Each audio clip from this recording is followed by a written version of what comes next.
بسم اللہ الرحمن الرحیم۔ السلام علیکم ورحمۃ اللہ وبرکاتہ۔ روزے کے مسائل میں سے ایک اہم مسئلہ آپ حضرات کے سامنے ذکر کرنے جا رہا ہوں، وہ یہ ہے کہ کن کن صورتوں کی بنا پر روزہ توڑا جا سکتا ہے، کون کون سی وجوہات ہیں کہ جن کی وجہ سے روزہ توڑنا جائز ہے، اور توڑنے کے بعد پھر اس کا حکم کیا ہے، آیا اس کی قضا ہے، کفارہ ہے، کیا ہے۔ تو ان دونوں چیزوں کا انشاءاللہ اس ویڈیو کے اندر آپ حضرات کے سامنے ذکر کیا جائے گا۔ پہلی بات یہ ہے کہ کن کن وجوہ کی بنا پر روزہ توڑا جا سکتا ہے۔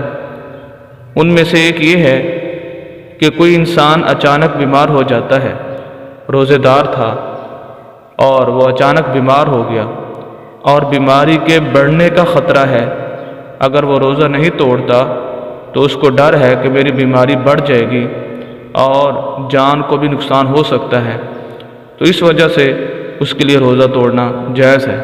اور اسی طرح ایک صورت اس کے اندر یہ ہے کہ عورت حمل کے ساتھ ہے، پیٹ کے اندر بچہ ہے اور اس کو ڈر ہے کہ اگر میں نے روزہ نہ توڑا تو بچے کی جان کو خطرہ ہے یا خود اس کی اپنی ذات کو خطرہ ہے، تو ایسی صورت کے اندر بھی روزہ توڑنا جائز ہے۔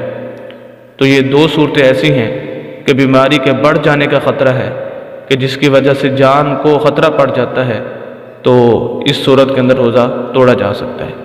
اب اس کا حکم یہ ہے کہ جس نے روزہ توڑا ہے اور مجبوری کی وجہ سے توڑا ہے تو اس پر صرف اس روزے کی قضا لازم آئے گی، کفارہ نہیں ہے، کفارہ لازم نہیں آئے گا، صرف اس روزے کی دوبارہ اس کو بعد میں قضا کرنی ہوگی۔ تو امید کرتے ہیں کہ آج کی ویڈیو آپ کو پسند آئی ہوگی۔ مزید اسلامی ویڈیوز کے لیے ہمارے یوٹیوب چینل حافظ شفیع کو ضرور سبسکرائب کیجئے گا، گھنٹی کے بٹن کو ضرور دبائیے گا تاکہ ہر نئی آنے والی ویڈیو آپ حضرات تک پہنچے۔ والسلام۔